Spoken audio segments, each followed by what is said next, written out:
ناوەڕووکی یاسای چوارچێوە بۆ پرۆسەی ئاشتی بڵاوبووەتەوە. یاساکە لە 12 مادە پێک هاتووە و بابەتی گرنگی وەک چەکداماڵینی پەکەکە و گەڕانەوەی ئەندامەکانی و دیاریکردنی باری یاساییان و پرۆسەی هەڵبەشاردنەوەی ئەو پارتە و چەند پرسێکی گرنگی دیکە لەخۆ دەگرێت. گرنگترین خاڵی ئەم یاسایەی چوارچێوەیە لە ڕووی سیاسی و چیە؟ بۆ ئەم بابەتە ئەیوب دەمێر پەیامنێرمان لە ئەستەمبوڵ لەگەڵمانە. ئەیوب باسی کە بۆمان کە گرنگترین خاڵەکانی ئەم یاسایە چییە؟ Ev yasa wek tejî amaje kir ji 12 xalî pêktî rastî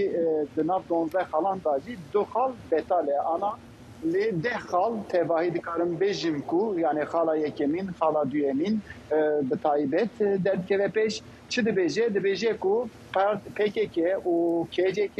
rêxistineka terorîst e û di vê derê da ji bo çekberdana wan çekradestkirina wan vegera wan û aliyê hukukî da û aliyê hin tiştên din da tevahî yasa rê û rêbazekî nîşan dide. Li gorî vê rêbazê jî dibêjin ku mesela hin yasaya da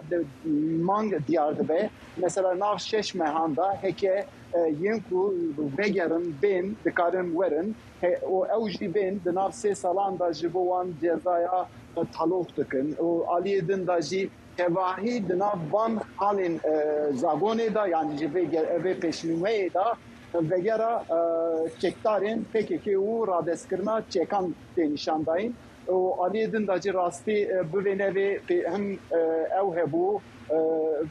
dixwastin ku mesela raya giştî jî nêrîneka wan ser hebû gelo bi ser mesela Kurd wê bisekinin nesekinin di vê derê da mesela Kurd hiç nîne bes tasfiyekirina PKK û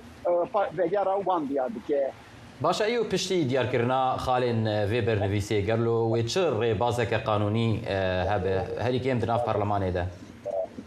Îro ji xwe berdevkên serokên gruba AKP'yê diyar kir Abdullah Güler got ku sêstû şêst kesî zêdetir yani îmza dane ji bo ya û ewan ji xwe îro qanûn pêşkêşî serokê parlamentoyê kirin roja îneyê ev diçe komisyona dadê piştî komisyona dadê jî yekşemê wê bişînin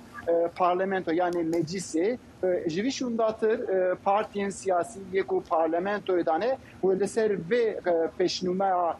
qanûna çerçeveyê nêrînê xwe diyar bikin û di nav rojên pêşiya me da jî wê bibe qanûn an jî rewşeka çawa bide naverek wê çi bibe tevahî wê xeteka wisa berdewam bike tê gotin ku dîsa berî û parlamentoyê an jî vê kere betlayê ev qanûn wê derkeve. بەڵێ ئەیوب دەمێر پەیامنێر لە ئەستەمبوڵەوە سوپاس بۆ زانیاریەکانت ئەیوب.